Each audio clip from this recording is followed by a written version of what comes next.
In a mourning state in Nigeria as we mourn the passing away of former President Muhammadu Buhari, whose death was announced some hours ago by the Federal Executive Council of Nigeria. We pray for the dispose of the former president and pray that his family will be able to have the multitude to bear the loss and the nation at large. That's our prayer this morning on this platform and from the ADBN family. Meanwhile, joining me all the way from Texas today is going to be Mr. Lawrence Taylor, who will be helping us to review some of the recent U.S. government policy, particularly the one that's become a very germane issue, talking about the visa restriction policy of the U.S. government. U.S. visa restriction, well intended to enhance national security, can significantly impact the global economy by hindering tourism, trade, and investment, particularly in sectors like travel and tourism. This restriction can also affect the movement of skilled labor, potentially slowing down innovation and economic growth in the U.S. as well as on a global scale, especially in technology aspects that have become a high-skilled industries. Conversely, stricter visa policy may lead to increased domestic wages in some sectors, but evidence suggests this impact is often minimal. On the other hand, studies show that visa restriction can negatively impact bilateral trade and foreign direct investment among countries, potentially diverting this flow to others, less restrictive destinations as the case may be. Restriction on skilled workers visas can limit access to specialized talent, hindering innovation and potentially impacting the competitiveness of the U.S. companies as well as others, especially in sectors like technology, innovation, and research. On the other hand, it has also been discovered that visa restriction can affect where companies locate their research and development teams, potentially pushing more R&D work to other countries. Meanwhile, visa restriction also is a necessary tool for national security, as claimed by the U.S. government that it is for national security. That's why they are bringing this on board. But on the other way, analysts, economists are weighing the option of the U.S. government by saying it has to be considered and the consequences need to be carefully considered. On the other hand, they suggested that the U.S. government must balance national security concerns with potential negative impact on the economy, particularly in sectors that rely on international talent and tourism. On the short run, on the short low, slowing immigrant may increase inflation for some goods and services, particularly in areas where there is inelastic demand. And this has been noticed in tourism, education, and other aspects of U.S. economy that many economists are now saying the impact of it not just be on U.S. economy but global economy. Where some argue that restriction on immigration can lead to higher impact on wages and particularly native-born workers of the U.S.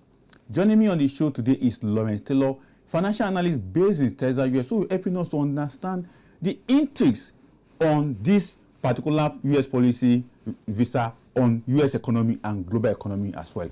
Mr. Taylor, a very good day to have you on the show today. Good morning, sir. How are you? Very good. We are already in the afternoon in Nigeria.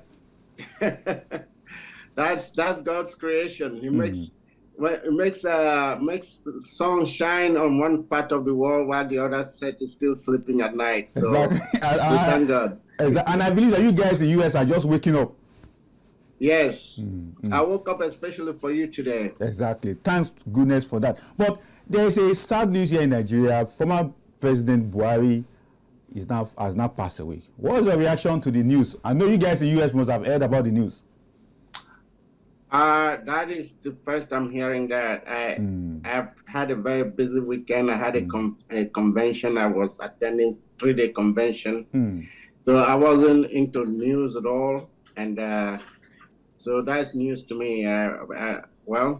My condolences to Nigeria and Nigerians. They've lost a 2-time president, but I have no other comment, but when somebody dies, it's always a sad news. I'm hearing it for the first time. Very interesting. Well, let's get down to our business of the day. Mr. Taylor, first and foremost, U.S. government policy restriction. How did you take this kind of news from Donald Trump presidency? Well, Donald Trump is going to do what Donald Trump is going to do. That's serious. I'm not a politician and I do not play one on TV. So, but I leave that for political analysts. I leave that the psychological aspect to psychologists. But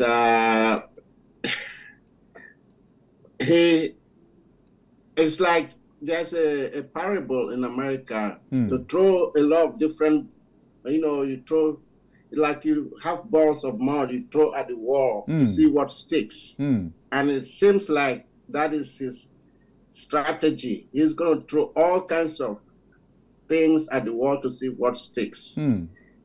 Because a lot of the things he throws, it falls back off the wall, so to speak. The analogy here, for lack of better metaphor.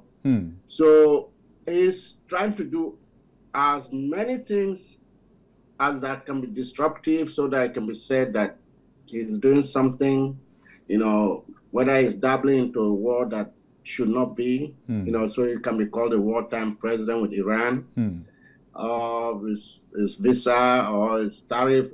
In fact, it's like every month there's a new tariff, like he just did a new one with Mexico and Canada and some other countries. So when one doesn't work, he will revise it and go do so.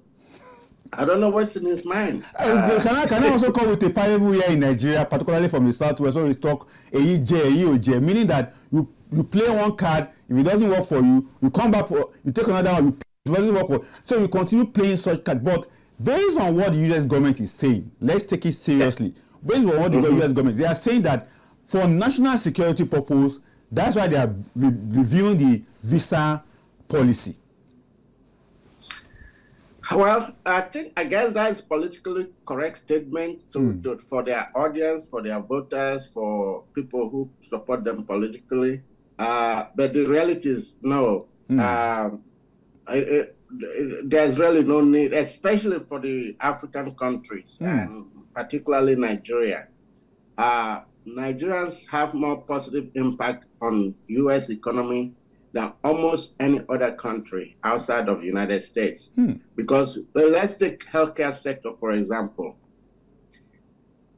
There are probably more Nigerian nurses in U.S. hospitals and clinics than any other national group.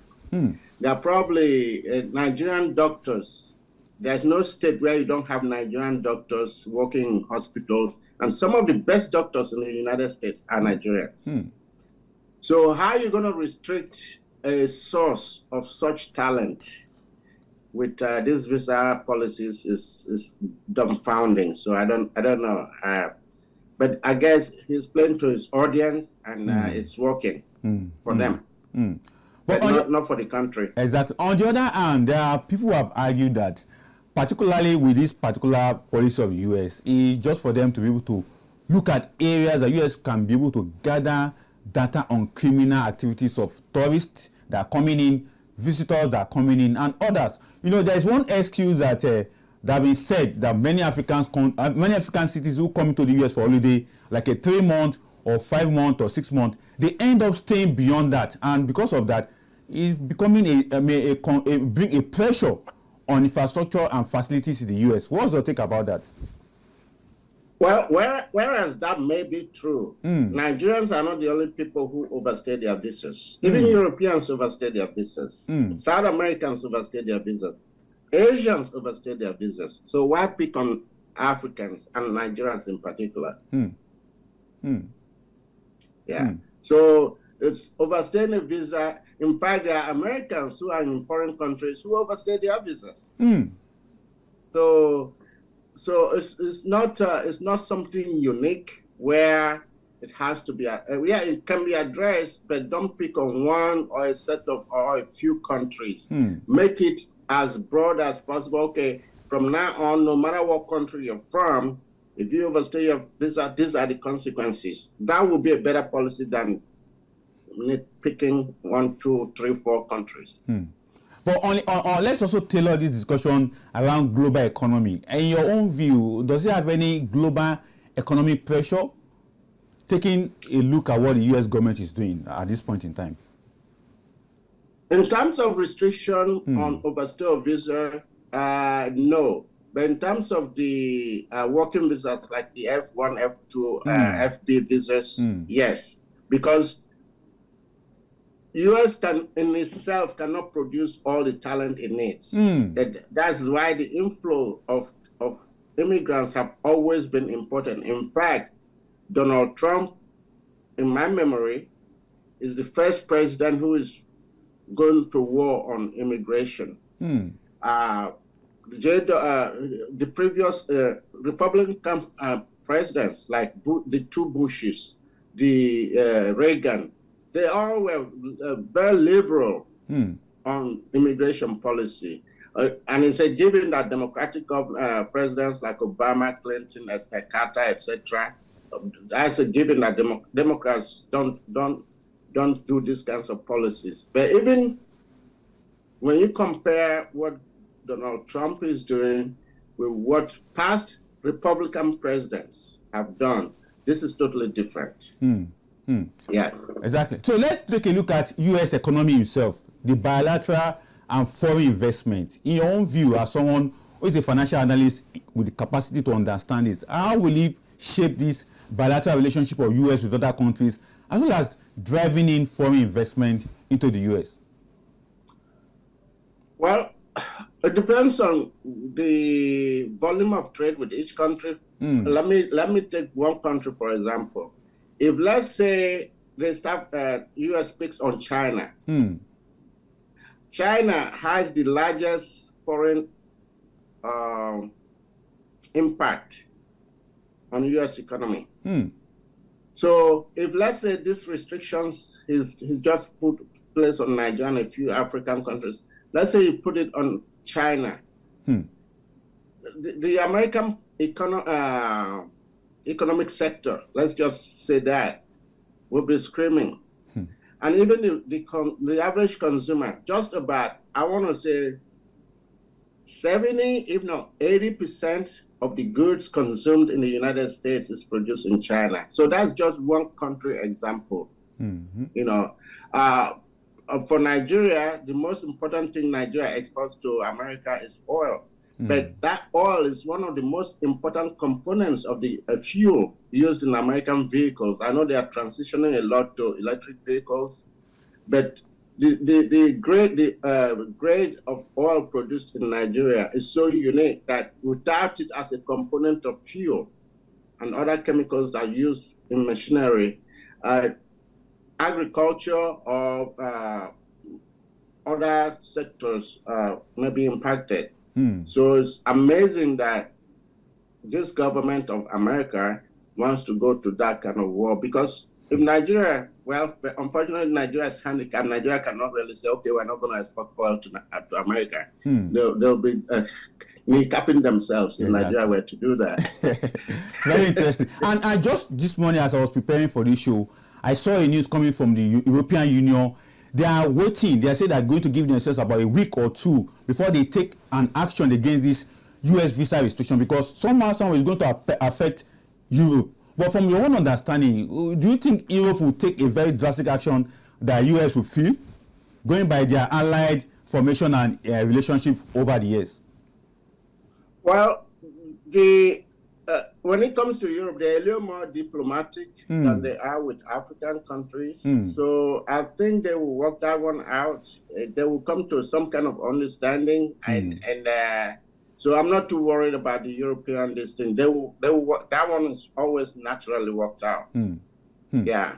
Very interesting. Now let's go back to US and take a look. One of the key consequences of this visa restriction is that there are going to be a lesser pool of talent that will be coming to the US as a result of this. And they also make allegation, or I won't say allegation, but just make suggestion that it may also bring about, high risks in some jobs that, because of these immigrants who are constituting part of those jobs, won't be available. Definitely may bring about higher wages for Native Americans who may want to take up that job. It's true, because there are a lot of jobs in America that immigrants do, both technical and labor, that Americans won't do, either because it's not something that native-born Americans are inclined to do, or that they are not. It takes the overhead, the cost of training somebody to do it, It's going to be so much. Some companies won't even undertake it. So that's why companies are apt to hire immigrants to do those things. So it could, again, in the long term, I think we all play out that he will all this will be reversed either through litigation, which companies can sue, states can sue in America. They can, individuals for that matter, and organizations can sue the federal government to say this is a bad policy. And so far the courts have been more favorable to say they are suspending or they are putting a stay on the whatever the policy is. And then they go back into the back room and say, okay, let's do it this way. Let's sweeten it a little bit. That's what they've been doing. Mr. Lawrence, I'm tempted to ask you this question. In the last 1 year that, close to a year that Donald Trump has taken over realms of leadership in the U.S. government, is there any policy that has been of benefit, greater benefit to larger majority of Americans? Because this current visa restriction, many are arguing that it is against the totality of U.S. economic development in a whole. But what's your take on that? Yes, I believe it is against the totality of the economic development. And when you look at to isolate any policy that has been good to the generality of the population, I'm hard pressed to find one. And this is his 6th month, well, his 7th month. So he's not quite 1 year in yet. And so the impact has been negative. He has not controlled inflation. The cost of goods are going up. The cost of production is going up in a lot of areas because of these immigration matters. So I don't believe it has. Again, this is my personal opinion. I don't believe that at this time there has been any net positive to the generality of the population. Exactly. And the reason why I asked you this question was I saw one of the articles that you posted on the WhatsApp group, and I went through it, and I discovered that even though the Democrats in the Senate and in the House, there has been a bit of, I would say maybe a compromise on their part, not standing up to some of his policy in a way. Though you are not a politician and you have claimed that you can't be one for now, but as a financial analyst who understand how this affects the American economy, why do you think that those politicians are not doing or standing up to some of his policy? Well, let me give credit to the Democrats. They are fighting it. The problem, the handicap they have is that the way U.S. government works, politics works, they are not in control of any of the 3 branches. They are not in control of judiciary. They are not in control of the executive, which is where Donald Trump's domain is for the next 3 years and so. They are not in control of the Congress. And Congress is who really could put up fight. Unfortunately for the Democrats, they are 1 vote short in 1 or 2 or 3 votes. In fact, there's not a very large minority difference. In the House and the Senate, there's maybe 4 to 6 different differential. And if what the Democrats need to do is liaise with some of those Republicans, and they almost did it with the tax reform bill, which almost failed, except that when enough Republicans voted no, it took the vote of the vice president to break a tie. So if the Democrats had gained 1 more Republican to say this tax policy, for example, is not good for the country, it would have failed. Yeah. So what the Democrats can do now is all those alliances they have with their fellow politicians of the opposing party, they can build it so that they can gain, this time they gain 3 senators. If they gain 4 senators in the next event, policy or law that Donald Trump wants to impose that is going to be bad for the country, the Democrats, even though they are not in control, would have won. So, and the good news, this secondary good news is that This is probably the honeymoon period for this year. It's probably the honeymoon period for Donald Trump, because beginning next year, these Republicans are going to look back and say they want to win, come back. Because if they consistently support these bad policies, even some Republican districts will vote out the Republican, put in a Democrat. That's just the way U.S. government politics works. Yeah, very interesting. And that politics is quite what has been making U.S. very thick when it comes to democracy practice across the world. Right. But let's also go back to one of the challenges that have been raised concerning this visa restriction: the effect on innovation, research, and development potentials. From your own understanding, how will this hinder? Because a lot of companies who want to be competitive by bringing well-grounded talent abroad will be restricted because of this. So it may hinder innovation, research, and development potential. But from your own understanding, let us know how this will definitely work out. When it comes to research and development, I can make a comment on that. Most companies that are into research and development already have the platform, already have the logistics set up, and the machinery to do their research and development. So yes, it may take time to recruit talent to fill the human resources aspect of it, but the groundwork has been laid for any research and development that is going to take place. So when it comes to that, the biggest impact is in the human resources aspect of it. So can they fill the aspect?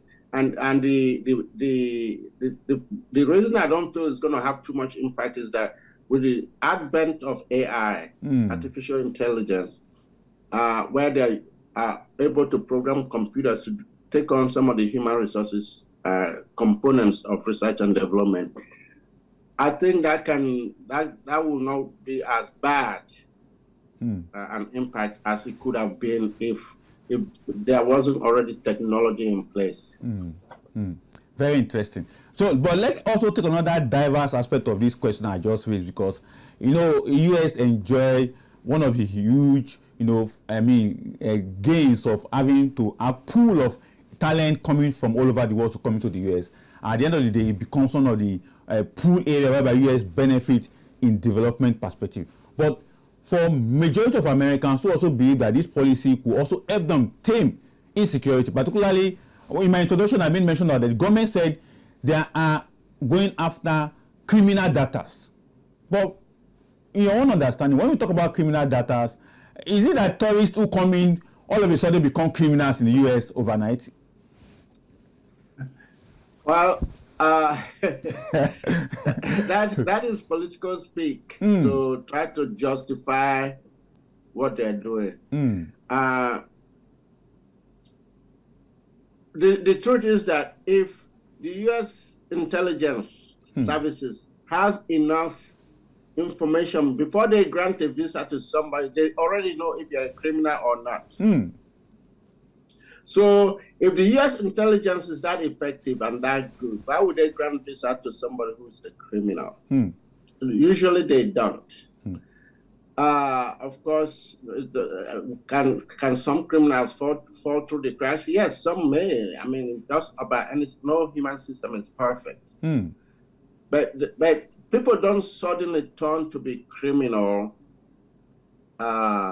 If somebody comes with the intent to commit crime, for example, and they came in legally via visa, it means that the intelligence system that went through the vetting in order to grant the visa had some kind of failure somewhere.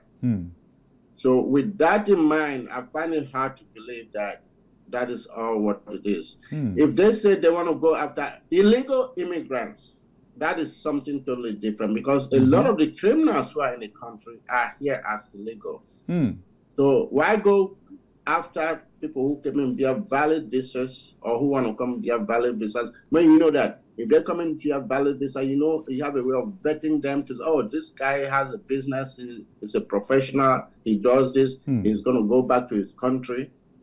So there's already ways to to check who's a criminal to grant a visa or not grant a visa versus I'm going after illegal immigrants who are criminals. That is the problem. Trying to transfer what he needs to do about illegal immigrants who are criminals to valid legal immigrants is where the problem lies. Exactly. Now, Mr. Taylor, let's also take a look at one specific area I know definitely you may want to give us a very interesting or instructive submission in that regard. The financial sector of America, we can say, is also linked to the tourism sector. With this particular restriction that is coming, definitely the tourism sector may suffer some bit of uncertainty. But what's your take as a financial analyst who knows what is coming from the tourism as funds, as money, and others to the U.S. economy? Yeah, the impact is significant because even so far this year, the amount of visitors, people who come here to spend their summers and go back to their countries, to their lives, has gone down significantly. And that is inflow of money in the hospitality, not only tourism, but hospitality, because if they are coming to tour, they got to eat, where it's at, and they got to have a place to stay, hotels, Airbnbs, or rental homes, for example, which is where the tourism and the marriage of tourism and hospitality comes in. So it has had a negative, because now people are going to other countries where they don't have to deal with hassles about immigration. So truly, the financial impact is beginning to be felt by the tourism and hospitality industries. Very interesting. And what we want to suggest now, what would you think actors, industry players in that sector, what would be their own take with this kind of policy? What I mean by their take is that, is there anything they can do about it? Because definitely it will affect their sector, the subsector, and affect the American economy largely. Most industries in America have what they call a lobby, some kind of organization that lobbies their interest, both with the executive and the legislative branches of government. So the tourism lobby and the hospitality lobby, I think they are going to put on it, and they are usually mostly lawyers. So lawyers and people who have background in politics who can build relationships. So those two lobbies and any other industry for that sector, for that matter, will be very busy. And the lobbies, i.e. the professionals who work for these organizations, are going to be making a lot of money because they'll be having more work. Now, let's get to another issues, particularly on the aspect of exploring economic consequence for developing countries like Nigeria. When some African countries head of state visited Donald Trump last week, majorly from West Africa, encouraging them one way or the other in terms of the economic trade relationship with the U.S. But looking at the side of this visa restriction, how do you expect most of African leaders, African countries, begin to prepare towards these issues that have arisen? Because remittances that will be coming from that angle, definitely there will be a limitation. Education potentials, whereby we send our people there to go and study, there is going to be a limitation. Then businesses also. So in your own understanding, what should African leaders at this point in time begin to do so that they can also safeguard their countries from some of this shock that is coming from policy of Donald Trump? That is a very good and pertinent question, and I am glad you raised it. What African leaders, politicians, and people and leaders of these countries, particularly Nigeria and most West African countries that are coming under this hammer, can do is understand that if you build your economy, you build the resources, the infrastructure, the hospitals, the education, so to make your home comfortable, your own citizens won't have the need to go through and deal with another country's, for lack of capricious policies, because it's very capricious to come out of the blue and just start putting these things. It's capricious. And so if home was well built, where we have good politicians who have the interest of the country and the citizenry at heart, in doing their work. Hey, America is not the only place that people can go to take a tour or visit. There are another 200 countries out there where Nigerians are doing well, or Ghanaians or Liberians or whatever, we can go. They can go to France, they can go to Australia, they can go to Europe, they can go to Asia, they can go to Eastern Europe, they can go to South America.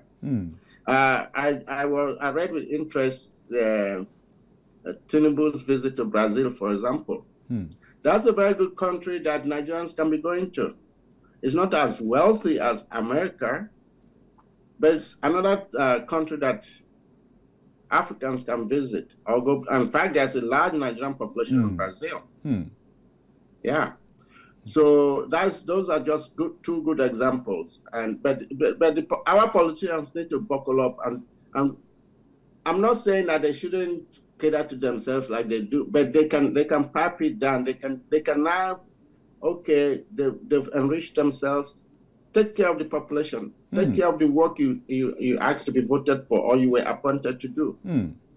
Yeah, that's my advice to Africans in politics. I will still need more advice from you. The last time you were on the show, we talked about financial literacy and financial inclusion, particularly financial literacy. So, there is a particular illustration that you build up and you share with us, the 3-bucket analysis of how to save money, how to make wealth. Can you still share that with them? Because you are not just talking to African leaders, also talk to the citizens, talk to their followers, so that we can understand the consequence of such policy of the U.S. government on us. Okay, basically, let me use 100,000 naira as a salary. I mean, let's assume somebody has a job that pays them 100,000 naira. Automatically, you know that your living expenses is going to consume, which includes your food, your residence, and your transportation, etc. It's going to consume between 30 and 50% of that salary. So if I'm that income earner, I know that one bucket, once I get my 100,000, 50% goes in this bucket. I know what it's for. Then you have 50% left. I need to be able to save anywhere between 10 to 20% for future use. That will go in another bucket. So another 20,000 now, I know that I'm designating it to savings and investments, be it in the stock market, be in a bank account, so long as I'm not spending it currently. And then the other 30%, I can split it up a little more differently, but I can designate this for miscellaneous things, emergencies that come up, like sometimes, let's say the roof goes off and I have to replace the roof on my house, for example. I know that out of these are unplanned for expenses that may come up. I have money already in that bucket that I can pull and say, okay, the roof is out, okay, no problem. Here's the money for that. Call the carpenter, call the bricklayer, whatever, depending on the type of roof you have. Replace my roof. So you have those miscellaneous expenses that are not planned for in the first 50%. And then you have other things. Okay, am I charitably inclined? Do I donate to organizations? Do I orphanages? Or do I have some kind of public concern cause? Let's say disaster relief. For example, in my work, I have to do community service. And one of my organizations that I volunteer for, put my time and money, is the American Red Cross. Because of the floods that happen, rain and flood and hurricanes that happen in Texas, that impacts people regardless of income, regardless of party, regardless of whether they are immigrants or you are citizens. So if you have that kind of charitable or philanthropic inclination, that is where that portion of that 30%, that third bucket, is going to go. So if I'm wealthy or if I'm just an income earner, I know a portion of this bucket is going towards my philanthropic. For example, like my dad. My dad was, as a young man, even before I got old enough to go to the university, was giving scholarships to people. So if you're a wealthy Nigerian and you have that bucket that's designated for doing good things, both your emergencies and good to society, go ahead and do it. So that's how you have those buckets. So it's not about, I have 100,000, okay, I'm going to spend it. And 2 weeks later, I have nothing left. You have to have some kind of a system of saying, okay, this is the money. That's why I talked about a budget. The budget will tell you what are the sources of the income. And then I talked about explaining, having a ledger. Where is it going? So it comes from here, and where is it going? And then you can designate bucket 1. These are the things where this 50,000 is going for. Bucket 2, here's where the 20,000 is going, savings, investments, etc. Bucket 3, miscellaneous, emergencies. So you have to have some kind of between 5 to 10% emergency fund. You may or may not have to use it. But if that emergency happens, like heavy rain and your roof caves in, it has to be fixed. That's not the time to go and look for where am I going to borrow money to fix my roof, because you already had it saved as an emergency fund. So that is part of the financial literacy I give to my clients, whether they are multi-million-dollar doctors, they are engineers, or they are a mechanic shop owner. And you have to, so that's part of why I talked about vocabulary. I don't go and start using technical jargon to impress them. When you use that picture, 3 buckets, okay, this is my money, put it in 3 buckets. Anybody, regardless of whether they're a doctor or a mechanic, can relate to that. Or like I have on a suit, one of the illustrations I use besides bucket is, okay, you have different pockets. Okay, this is your savings. This other pocket is your investments. So money that's in this pocket, you know what is designated for, etc. Mr. Lawrence, I need to appreciate you. This illustration, I believe there will be a time we have to take it on a larger scale so that we can break it more down for Nigerians to understand and get inclined to this kind of financial literacy knowledge you are bringing to us. But we have to let you go now so that next time we'll bring you on the show. So, but thank you for coming on the show today, sir. Thank you very much. It's my pleasure. All right. So enjoy the rest of your day in Texas. Thank you. I appreciate you. All right.